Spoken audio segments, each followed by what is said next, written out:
Now, let's go over the tools in the Edit Mode toolbar inside. First, switch to Edit Mode. If you drag the toolbar sideways, you can expand it to see more details. Let's start with the Extrude tool, specifically Extrude Region. Select a single vertex and activate the Extrude tool. You'll see a circular selection area appear. Now try dragging the plus icon. A new vertex is created along the axis direction, as if it's being pushed out. Keep in mind that the extrusion follows the normal direction. Simply put, the normal is the direction that extends perpendicularly from a vertex, edge, or face. Next, click anywhere within the circular area and drag. This time, the vertex moves freely in the direction you drag. The extrusion direction changes depending on the view, so adjust your perspective as needed. Of course, you can extrude not just vertices, but also edges and faces.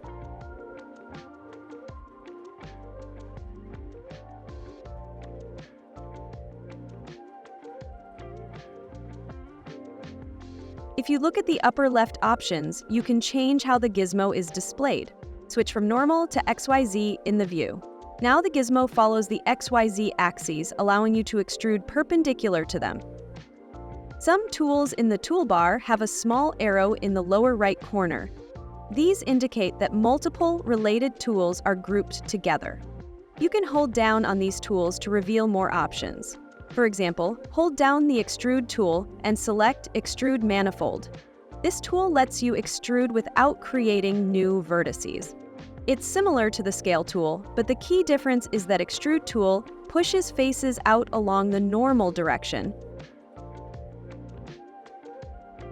Next, we have Extrude along normals. As the name suggests, it extrudes along the normal direction. Unlike the other tools, this one has an option called Offset Even. Enabling Offset Even ensures that the extrusion remains uniform. For example, if you extrude two faces, the difference becomes clear.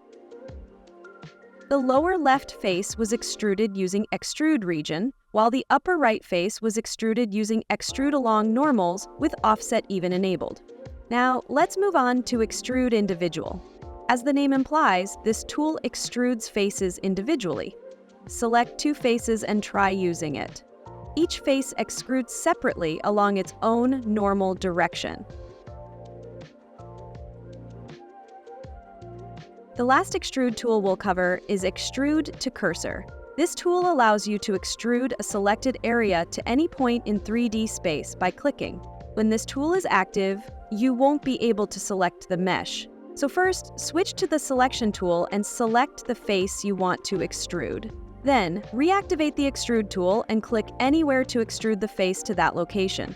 As you can see, it lets you create curved shapes by extruding freely to your desired points. We've covered the various extrude tools, but since extrude is one of the most frequently used tools, it's best to memorize the hotkey early on. The hotkey for extrusion is E. Select the area you want to extrude, press E, and it will extrude along the normal direction. Left-click to confirm the extrusion. If you press X, Y, or Z after pressing E, the extrusion will be locked to that axis.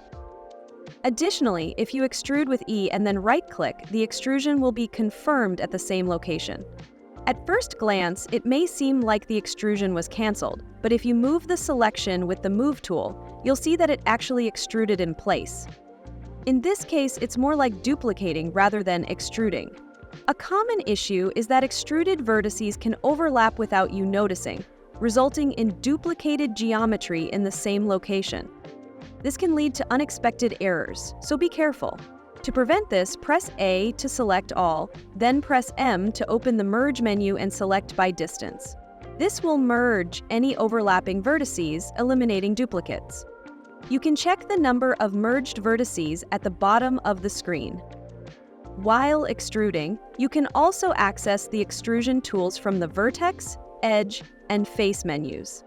However, selecting them from the menu every time is inefficient. Instead, press Alt-E to bring up a list of all the extrusion tools. For Extrude to Cursor, you can also select an area and press Ctrl right-click to extrude directly to the clicked point. Once you get used to this method, it can be much faster. One more useful tip: whenever you're performing an operation, check the bottom menu. It displays options related to the current action. By checking this menu, you can discover useful settings and hotkeys. Even after confirming an operation, you can fine-tune adjustments from the pop-up menu in the lower left corner. This isn't just for edit mode, it applies to all operations in Blender. So make it a habit to check this menu regularly.